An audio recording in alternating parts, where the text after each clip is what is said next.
নমস্কার। প্রত্যেক শ্রোতা বন্ধুকে স্বাগত জানাই তুলির সাহিত্য সম্ভার চ্যানেলে। তুলির সাহিত্য সম্ভারের আজকের নিবেদন বিভূতিভূষণ বন্দ্যোপাধ্যায়ের অভিশপ্ত। বাংলায় প্রবাদ আছে, পাপ মানুষের বাপকেও ছাড়ে না। সেই নিয়েই আজকে আমাদের ভৌতিক গল্প অভিশপ্ত। আমার জীবনে সেই এক অদ্ভুত ব্যাপার সেবারে ঘটেছিল। বছর তিনেক আগেকার কথা। আমাকে বরিশালের ওপারে যেতে হয়েছিল একটা কাজে। এই অঞ্চলের একটা গঞ্জ থেকে বেলা প্রায় 12টার সময় নৌকায় উঠলুম। আমার সঙ্গে এক নৌকায় বরিশালের এক ভদ্রলোক ছিলেন। গল্পে গুজবে সময় কাটতে লাগলো। সময়টা পুজোর পরেই। দিনমানটা মেঘলা মেঘলা কেটে গেল, মাঝে মাঝে টিপটিপ করে বৃষ্টিও পড়তে শুরু হলো। সন্ধ্যার কিছু আগে আকাশটা অল্প পরিষ্কার হয়ে গেল। ভাঙা ভাঙা মেঘের মধ্যে দিয়ে চতুর্দশীর চাঁদের আলো অল্প অল্প প্রকাশ হলো। সন্ধ্যা হবার সঙ্গে সঙ্গে আমরা বড় নদী ছেড়ে একটা খালে পড়লুম। শোনা গেল খালটা এখান থেকে আরম্ভ হয়ে নোয়াখালীর উত্তর দিয়ে একেবারে মেঘনায় গিয়ে মিশেছে। পূর্ববঙ্গে সেই আমার নতুন যাওয়া। চোখে কেমন সব একটা নতুন নতুন ঠেকতে লাগলো। অপরিসর খালের দুধারে বৃষ্টিস্নাত কেয়ার জঙ্গলে মেঘে আধো ঢাকা চতুর্দশীর জ্যোৎস্না চিকমিক করছিল। মাঝে মাঝে নদীর ধারে বড় বড় মাঠ। সটি, বেত, ফার্ন গাছের বন জায়গায় জায়গায় খালের জলে ঝুঁকে পড়েছে। বাইরে একটু ঠান্ডা থাকলেও আমি ছইয়ের বাইরে বসে দেখতে দেখতে যাচ্ছিলাম। বরিশালের যে অংশটা সুন্দরবনের কাছাকাছি, ছোট ছোট খাল ও নদী চারিধারে, সমুদ্রও খুব দূরে নয়। 10-15 মাইল দক্ষিণ পশ্চিমেই হাতিয়া ও সন্দ্বীপ। আরও একটু রাত হলো। খালের দুপারের নির্জন জঙ্গল অস্ফুট জ্যোৎস্নায় কেমন যেন অদ্ভুত দেখতে লাগলো। এ অংশে লোকের বসতি একেবারেই নেই। শুধু ঘন বন আর জলের ধারে বড় বড় হোগলা গাছ। আমার সঙ্গী বললেন, এত রাতে আর বাইরে থাকবেন না, আসুন ছইয়ের মধ্যে। এসব জঙ্গলে বুঝলেন না। তারপর তিনি সুন্দরবনের নানা গল্প করতে লাগলেন। তার এক কাকা নাকি ফরেস্ট ডিপার্টমেন্টে কাজ করতেন। তাঁরই লঞ্চে করে তিনি একবার সুন্দরবনের নানা অংশে বেরিয়েছিলেন। সেই সব গল্প। রাত প্রায় 12টার কাছাকাছি হলো। মাঝি আমাদের নৌকায় ছিল মোটে একটি। সে বলে উঠল, বাবু, একটু এগিয়ে গিয়ে বড় নদী পড়বে। এত রাতে একা সে নদীতে পাড়ি জমাতে পারবো না, এখানেই নৌকা রাখি। নৌকা সেখানেই বাঁধা হলো।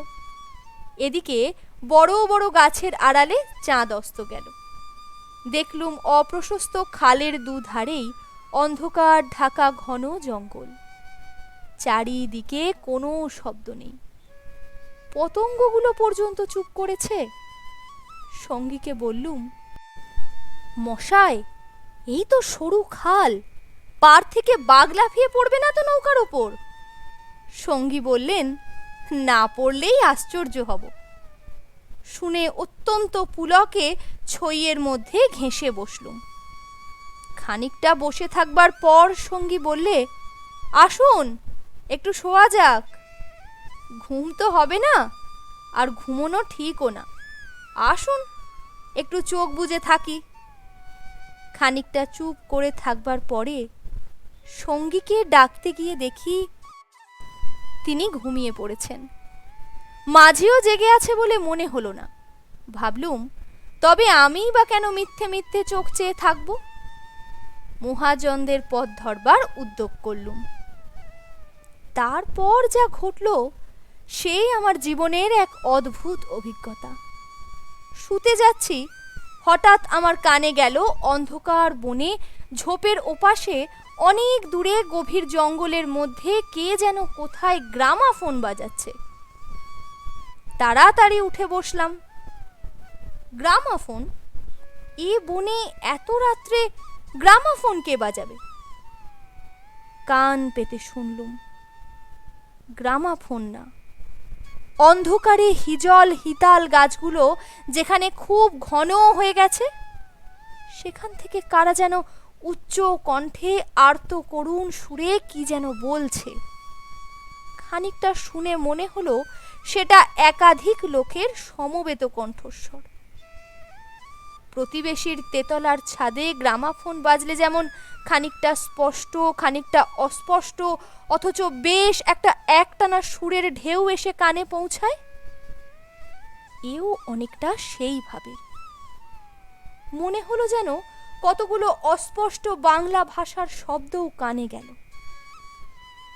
কিন্তু ধরতে পারা গেল না যে কথাগুলো কি। শব্দটা মাত্র মিনিট খানেক স্থায়ী হলো, তারপরই অন্ধকার বনভূমি যেমন নিস্তব্ধ ছিল তেমনই নিস্তব্ধ হয়ে গেল। তাড়াতাড়ি ছইয়ের বাইরে এলুম। চারিপাশের অন্ধকার ঝিঙের বিচির মতন কালো, বনভূমি নীরব, কিন্তু নৌকার তলায় ভাটার জল কলকল করে বাজছে, আর শেষ রাত্রের বাতাসে জলের ধারে কেয়া ঝোপে এক প্রকার অস্পষ্ট শব্দ হচ্ছে। পার থেকে দূরে হিজল গাছের কালো গুঁড়িগুলোর অন্ধকারে এক অদ্ভুত চেহারা হয়েছে।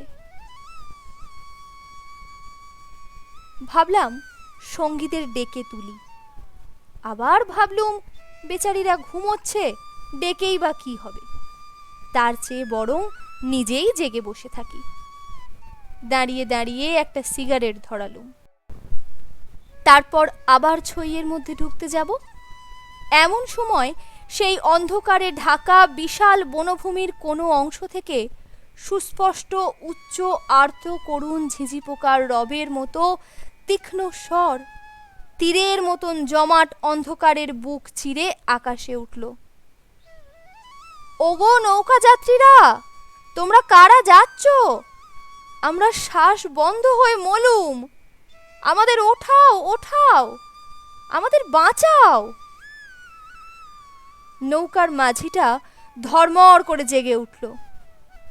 আমি সঙ্গীকে ডাকলুম, মশাই, ও মশাই, উঠুন উঠুন। মাঝি আমার কাছে ঘেঁষে এলো, ভয়ে তার গলার স্বর কাঁপছে। বললে, আল্লাহ আল্লাহ, শুনতে পেয়েছেন বাবু? আমি ব্যাপারটা বললুম। তিনিও তাড়াতাড়ি ছইয়ের বাইরে এলেন। তিনজনে মিলে কান খাড়া করে রইলুম। চারিদিক আবার চুপ। ভাটার জল নৌকার তলায় বেঁধে আগের চেয়েও জোরে শব্দ হচ্ছিল। সঙ্গী মাঝিকে জিজ্ঞাসা করলেন, এটা কি তবে? মাঝি বললেন, হ্যাঁ বাবু, বাঁয়ে কীর্তিপাশার গড়।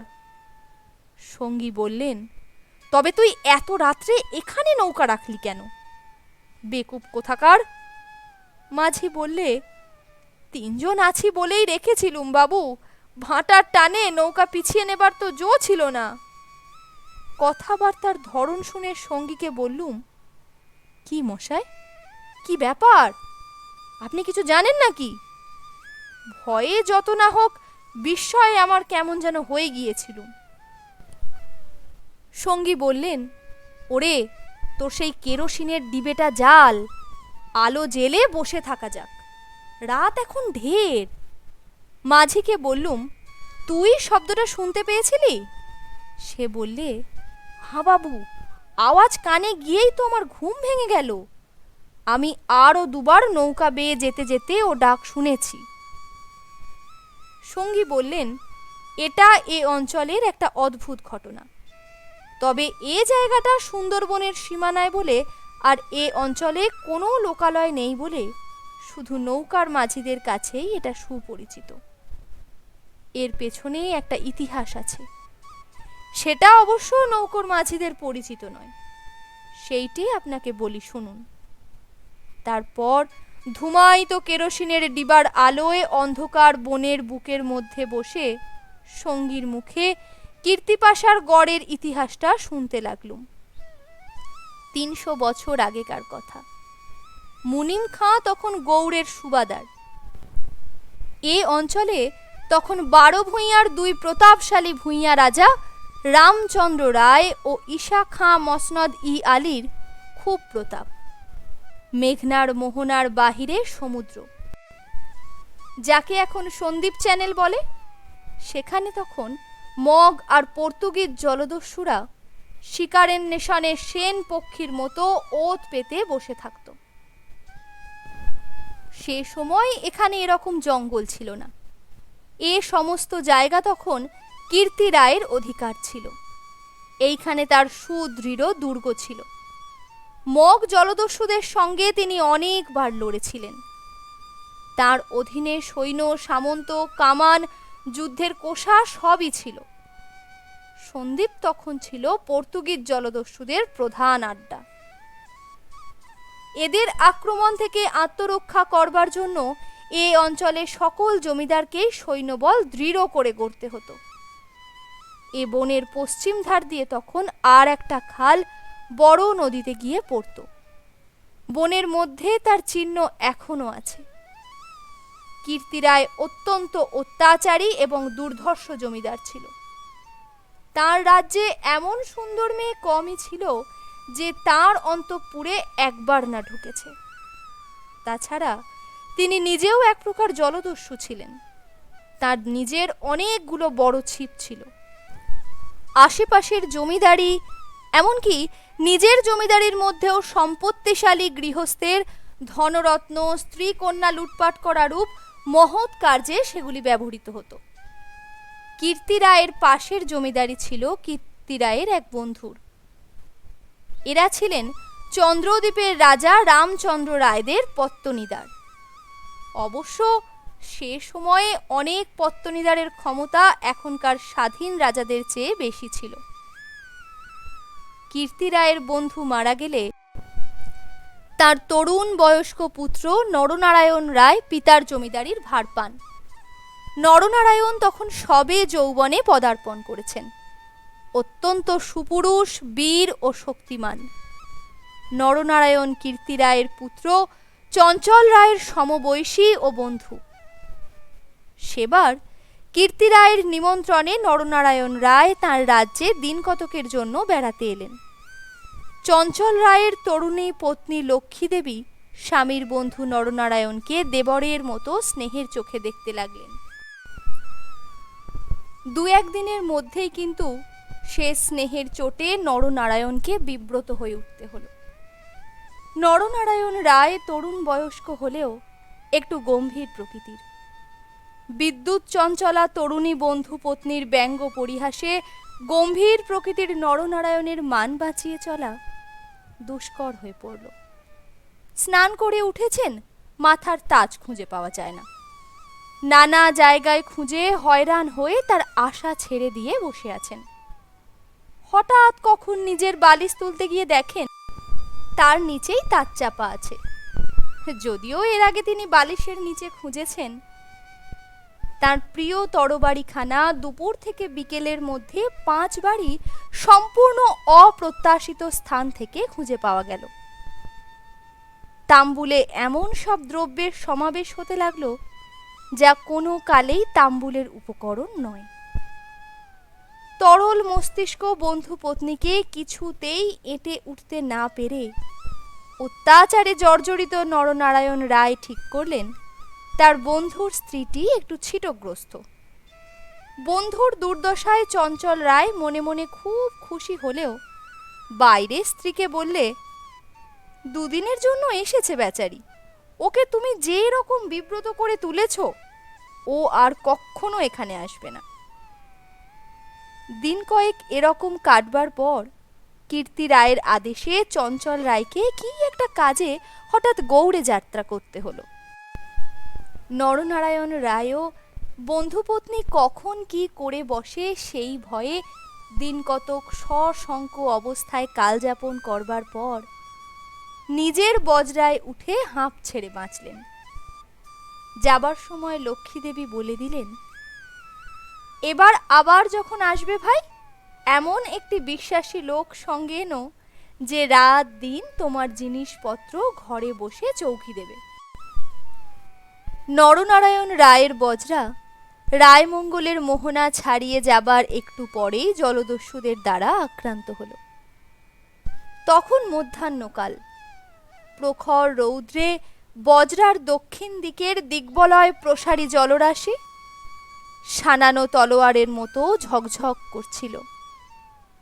সমুদ্রের সে অংশে এমন কোনো নৌকা ছিল না যারা সাহায্য করতে আসতে পারে। সেটা রায়মঙ্গল আর কালাবদর নদীর মুখ। সামনেই 12 সমুদ্র সন্দ্বীপ চ্যানেল, জলদস্যুদের প্রধান ঘাঁটি। নরনারায়ণের বজরার রক্ষীরা কেউ হত হলো, কেউ সাংঘাতিক জখম হলো। নিজে নরনারায়ণ দস্যুদের আক্রমণ প্রতিহত করতে গিয়ে উড়ুদেশে কিসের একটা খোঁচা খেয়ে সজ্ঞান শূন্য হয়ে পড়লেন।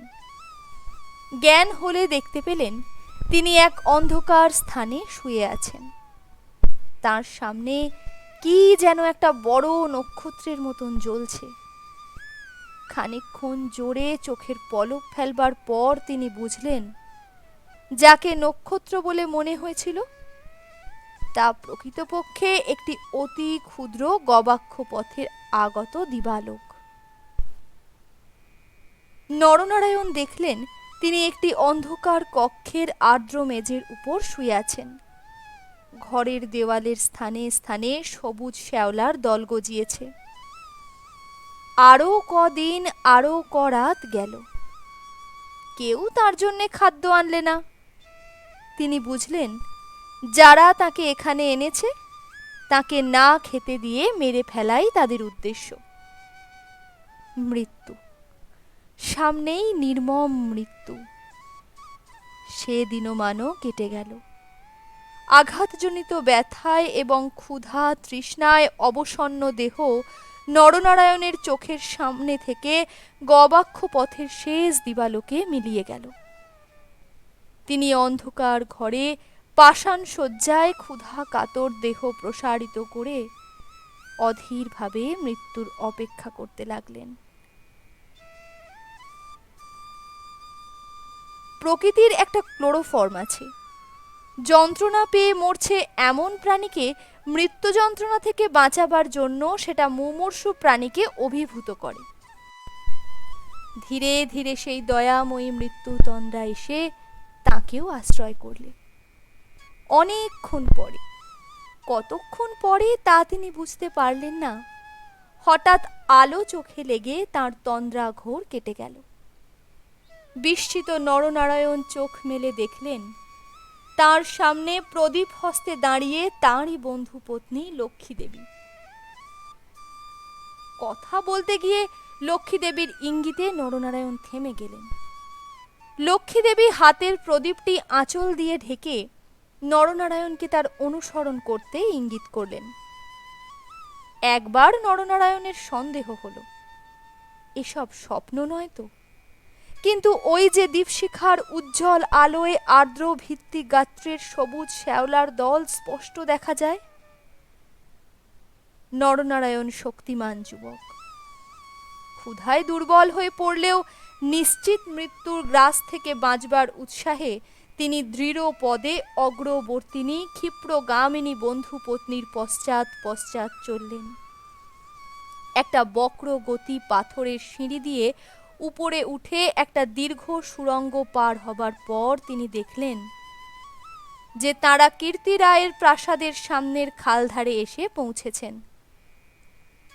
লক্ষ্মী দেবী একটা ছোট বেতে বোনা থলি বার করে তার হাতে দিয়ে বললেন, এতে খাবার আছে, এখানে খেও না। তুমি তো সাঁতার জানো, খাল পার হয়ে ওপারে গিয়ে কিছু খেয়ে নাও, তারপর যত শিগগির পারো পালিয়ে যাও। ব্যাপার কি নরনারায়ণ রায় একটু একটু বুঝলেন। তার জমিদারি কীর্তি রায়ের জমিদারির পাশেই, এবং তার অবর্তমানে কীর্তি রায় দনু জমর্দন দেবের বংশধরদের ভবিষ্যৎ পত্তনিদার। অত বড় বিস্তৃত ভূ সম্পত্তি, সৈন্য সামন্ত কীর্তি রায়ের হাতে এলে তিনি কি আর কিছু গ্রাহ্য করবেন? কীর্তি রায় যে মাথা নিচু করে আছেন, তার এই কি কারণ নয় যে তার এক পাশে বাকলা চন্দ্রদ্বীপ আর অন্য পাশে ভুলুয়ার প্রতাপশালী ভূঁইয়া রাজা লক্ষণ মাণিক্য? প্রদীপের আলোয় নরনারায়ণ দেখলেন তার বন্ধু পত্নীর মুখে সে চটুল হাস্যরসের চিহ্নও নেই। তার মুখখানি সহানুভূতিতে ভরা, মাতৃমুখের মতো স্নেহ কোমল হয়ে এসেছে। তাদের চারিপাশে গাঢ় অন্ধকার, মাথার উপর আকাশের বুক চিরে দিগন্ত বিস্তৃত উজ্জ্বল ছায়াপথ। নিকটেই খালের জল জোর ভাটার টানে তীরের হোগলা গাছ দুলিয়ে কলকল শব্দে বড় নদীর দিকে ছুটছে। নরনারায়ণ আবেগপূর্ণ সুরে জিজ্ঞাসা করলেন, বৌ ঠাকরুন, চঞ্চল কি এর মধ্যে আছে? লক্ষ্মীদেবী বললেন, না ভাই, তিনি কিছুই জানেন না। এসব শ্বশুর ঠাকুরের কীর্তি, এই জন্যই তাকে অন্য জায়গায় পাঠিয়েছেন। এখন তো আমার মনে হচ্ছে গৌর টৌর সবই মিথ্যা। নরনারায়ণ দেখলেন লজ্জায় দুঃখে তার বন্ধু পত্নীর মুখ বিবর্ণ হয়ে উঠেছে। লক্ষ্মীদেবী আবার বললেন, আমি আজ জানতে পারি খিড়কিগড়ের পাইক সর্দার আমায় মা বলে। তাকে দিয়ে দুপুর রাতের পাহারা সব সরিয়ে রেখেছিলাম। তাই নরনারায়ণ বললেন, বৌ ঠাকরুন, আমার এক বোন ছেলেবেলায় মারা গিয়েছিল। তুমি আমার সেই বোন, আজ আবার ফিরে এলে। লক্ষ্মীদেবীর পদ্মর মতন মুখখানি চোখের জলে ভেসে গেল। একটু ইতস্তত করে বললেন, ভাই বলতে সাহস পাইনি, তবু একটা কথা বলছি, বোন বলে যদি রাখো।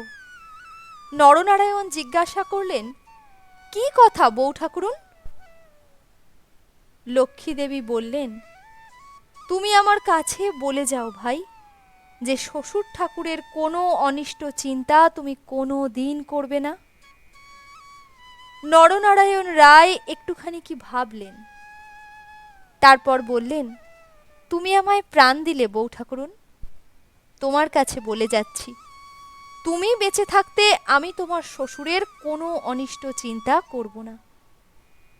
বিদায় নিতে গিয়ে নরনারায়ণ একবার জিজ্ঞাসা করলেন, বৌ ঠাকরুন, তুমি ফিরে যেতে পারবে তো? লক্ষ্মীদেবী বললেন, আমি ঠিক যাব, তুমি কিন্তু যত দূর পারো সাঁতরে গিয়ে তারপর ডাঙায় উঠে চলে যেও। নরনারায়ণ রায় সেই ঘন কৃষ্ণ অন্ধকারের মধ্যে নিঃশব্দে খালের জলের পরে মিলিয়ে গেলেন। লক্ষ্মীদেবীর প্রদীপটা অনেকক্ষণ বাতাসে নিভে গিয়েছিল। তিনি অন্ধকারের মধ্যে শ্বশুরের গড়ের দিকে ফিরলেন। একটু দূরে গিয়েই তিনি দেখতে পেলেন পাশের ছোট খালটায় দুখানা ছিপ মশালের আলোয় সজ্জিত হচ্ছে। ভয়ে তার বুকের রক্ত জমে গেল। সর্বনাশ, এরা কি সব জানতে পেরেছে? দ্রুত পদে অগ্রসর হয়ে গুপ্ত সুড়ঙ্গের মুখে এসে তিনি দেখলেন সুড়ঙ্গের পথ খোলাই আছে। তিনি তাড়াতাড়ি সুড়ঙ্গের মধ্যে ঢুকে পড়লেন। কীর্তি রায় বুঝতেন, নিজের হাতের আঙুলও যদি বিষাক্ত হয়ে ওঠে তবে তা কেটে ফেলাই সমস্ত শরীরের পক্ষে মঙ্গল। পরদিন আবার দিনের আলো ফুটে উঠল, কিন্তু লক্ষ্মী দেবীকে আর কোনো দিন কেউ দেখেনি। রাতের হিংস্র অন্ধকার তাকে গ্রাস করে ফেলেছিল।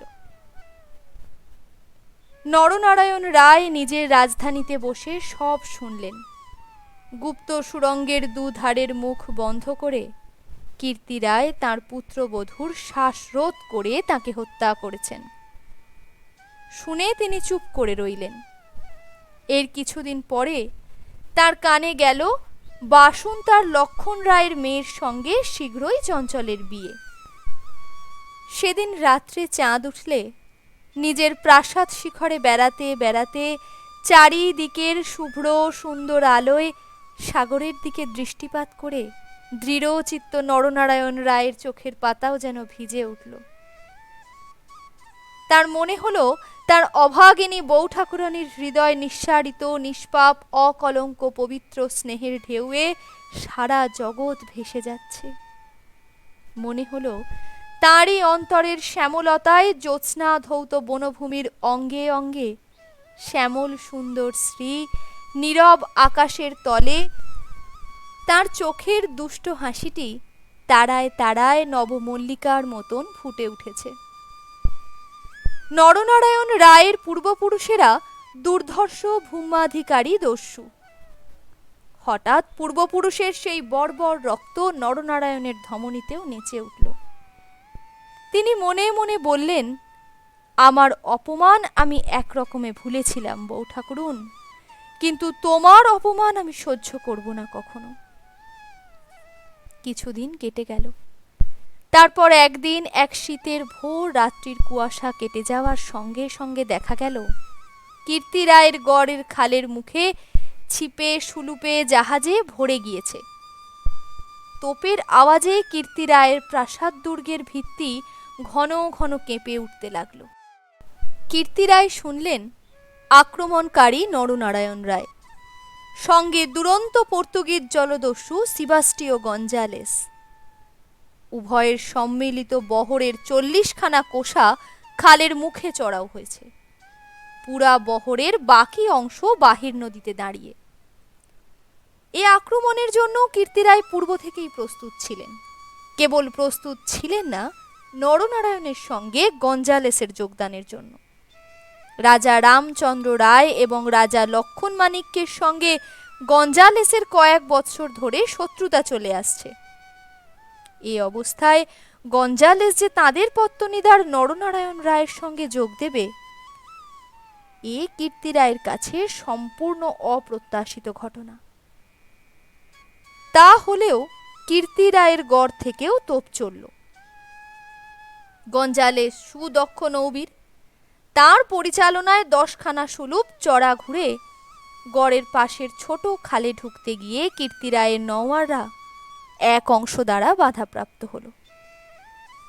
গড়ের কামান সেদিকে এত প্রখর যে খালের মুখে দাঁড়িয়ে থাকলে বহর মারা পড়ে।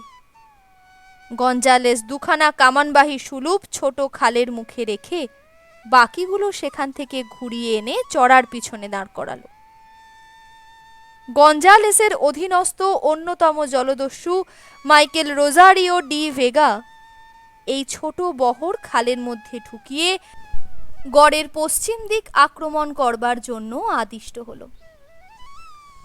অতর্কিত আক্রমণে কীর্তি রায়ের নওয়াররা শত্রু বহর কর্তৃক ছিপি আটা বোতলের মতন খালের মধ্যে আটকে গেল। বার নদীতে গিয়ে যুদ্ধ দেবার মতন ক্ষমতা তাদের আদেও রহিল না। তবুও তাদের বিক্রমে রোজারিও অনেকক্ষণ পর্যন্ত কিছুই করে উঠতে পারলে না। কীর্তি রায়ের নৌবহর দুর্বল ছিল না। কীর্তি রায়ের গড় থেকে পর্তুগিজ জলদস্যুদের আড্ডা সন্দ্বীপ খুব দূরে নয়, কাজেই কীর্তি রায়ের নৌবহর সুদৃঢ় করেই গড়তে হয়েছিল। বৈকালের দিকে রোজারিওর কামানের মুখে গড়ের পশ্চিম দিকটা একেবারে হুমড়ি খেয়ে পড়ে গেল। নরনারায়ণ রায় দেখলেন প্রায় 30খানা কোষা জখম অবস্থায় খালের মুখে পড়ে। কীর্তি রায়ের গড়ের কামানগুলো সব চুপ। নদীর দুপার ঘিরে সন্ধ্যা নেমে আসছে। ঊর্ধ্বে নিস্তব্ধ নীল আকাশে কেবলমাত্র এক ঝাঁক শকুনি কীর্তি রায়ের গড়ের উপর চক্রা আকারে ঘুরছে। হঠাৎ বিজয়োন্মত্ত নরনারায়ণ রায়ের চোখের সম্মুখে বন্ধুপত্নীর বিদায়ের রাতের সন্ধ্যা পদ্মের মতন বিষাদভরা ম্লান মুখখানি, কাতর মিনতিপূর্ণ সেই চোখ দুটি মনে পড়ে গেল। তীব্র অনুশোচনায় তার মন তখনই ভরে উঠল। তিনি করেছেন কি? এই রকম করে কি তিনি তার স্নেহময়ী প্রাণদাত্রীর শেষ অনুরোধ রাখতে এসেছেন?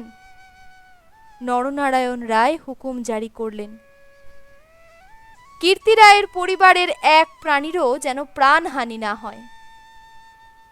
একটু পরেই সংবাদ এলো গড়ের মধ্যে কেউ নেই। নরনারায়ণ রায় বিস্মিত হলেন। তিনি তখনই নিজে গড়ের মধ্যে ঢুকলেন। তিনি এবং গঞ্জালেস গড়ের সমস্ত অংশ তন্ন তন্ন করে খুঁজলেন। সত্যি কেউ নেই। পর্তুগিজ বহরের লোকেরা গড়ের মধ্যে লুটপাট করতে গিয়ে দেখলেন মূল্যবান দ্রব্যাদি বড় কিছু নেই। পরদিন দ্বিপ্রহর পর্যন্ত লুটপাট চলল। কীর্তি রায়ের পরিবারের এক প্রাণীরও সন্ধান পাওয়া গেল না। অপরাহ্নে কেবলমাত্র দুখানা সুলুপ খালের মুখে পাহারা রেখে নরনারায়ণ রায় ফিরে গেলেন। এই ঘটনার দিন কয়েক পরে পর্তুগিজ জলদস্যুর দল লুটপাট করে চলে গেল। কীর্তি রায়ের এক কর্মচারী গড়ের মধ্যে প্রবেশ করে। আক্রমণের দিন সকালেই এ লোকটি গড় থেকে আরও অনেকের সঙ্গে পালিয়েছিল। ঘুরতে ঘুরতে একটা বড় থামের আড়ালে সে দেখতে পেলে একখানা আহত মুমূর্ষু লোক তাকে ডেকে কি বলবার চেষ্টা করছে। কাছে গিয়ে সে লোকটাকে চিনলে।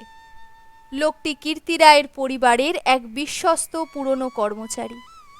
তার মৃত্যুকালীন অস্পষ্ট বাক্যে আগন্তুক কর্মচারীটি মোটামুটি যা বুঝলে তাতেই তার কপাল ঘেমে উঠল। সে বুঝলে কীর্তি রায় তার পরিবারবর্গ এবং ধনরত্ন নিয়ে মাটির নিচে এক গুপ্ত স্থানে আশ্রয় নিয়েছেন এবং এই লোকটি একমাত্র যে তার সন্ধান জানে। তখনকার আমলে এই গুপ্ত গৃহগুলি প্রায় সকল বাড়িতেই থাকত এবং এর ব্যবস্থা এমন ছিল যে বাইরে থেকে কেউ এগুলো না খুলে দিলে তা থেকে বেরুবার উপায় ছিল না। কোথায় সে মাটির নিচের ঘর তা স্পষ্ট করে বলবার আগেই আহত লোকটি মারা গেল।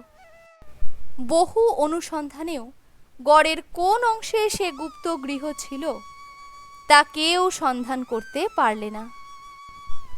এই রকমেই কীর্তি রায় ও তার পরিবারবর্গ অনাহারে তিলে তিলে শ্বাসরুদ্ধ হয়ে গড়ের যে কোনো নিভৃত ভূগর্ভস্থ কক্ষে মৃত্যু মুখে পতিত হলেন। তার আর কোনো সন্ধানই হইল না। সেই বিরাট প্রাসাদ দুর্গের পর্বত প্রমাণ মাটি পাথরের চাপে হতভাগাদের সাদা হাড়গুলো কোনো বায়ুশূন্য অন্ধকার ভূকক্ষে তিলে তিলে গুঁড়া হচ্ছে। কেউ তার খবর পর্যন্ত জানে না। ওই ছোট খালটা প্রকৃতপক্ষে সন্দীপ চ্যানেলেরই একটা খাঁড়ি। খাঁড়ির ধার থেকে একটুখানি গেলে গভীর অরণ্যের ভিতর কীর্তি রায়ের গড়ের বিশাল ধ্বংসস্তূপ এখনো বর্তমান আছে দেখা যাবে। খাল থেকে কিছু দূরে অরণ্যের মধ্যে দুই সার প্রাচীন বকুল গাছ দেখা যায়। এখন এ বকুল গাছের সারের মধ্যে দুর্ভেদ্য জঙ্গল আর শুলো কাঁটার বন। তখন এখানে রাজপথ ছিল। আরও খানিকটা গেলে একটা বড় দিঘি চোখে পড়বে। তারই দক্ষিণে কুচো ইটের জঙ্গলাবৃত স্তূপে অর্ধপ্রথিত হাঙরমুখ পাথরের কুঁচি, ভাঙা থামের অংশ, 12 ভূঁইয়াদের বাংলা থেকে রাজা প্রতাপাদিত্য রায়ের বাংলা থেকে বর্তমান যুগের আলোয় উঁকি মারছে। এখন সেখানে দিনের বেলায় বড় বড় বাঘের পায়ের থাবার দাগ চোখে পড়ে। গোখরো কেউটে সাপের দল ফনা তুলে ঘুরে বেড়ায়। বহুদিন থেকেই এখানে একটা অদ্ভুত ব্যাপার ঘটে থাকে। দুপুর রাতে গভীর বনভূমি যখন নীরব হয়ে যায়, হিতাল হিজল গাছের কালো গুঁড়িগুলো অন্ধকারে যখন বনের মধ্যে প্রেতের মতো দাঁড়িয়ে থাকে, সন্দীপ চ্যানেলের জোয়ারের ঢেউয়ের আলোৎক্ষেপী লোনা জল খড়ির মুখে জোনাকির মতন জ্বলতে থাকে, তখন খাল দিয়ে নৌকো বেয়ে যেতে যেতে মোম মধু সংগ্রাহকেরা কতবার শুনেছে অন্ধকারে বনের এক গভীর অংশ থেকে কারা যেন আর্তস্বরে চিৎকার করছে, ওগো পথযাত্রীরা, ওগো নৌকা যাত্রীরা, আমরা এখানে শ্বাসরুদ্ধ হয়ে মরে গেলাম, দয়া করে আমাদের তোলো, ওগো আমাদের তোলো। ভয়ে বেশি রাত্রে এ পথে কেউ নৌকা বাইতে চায় না।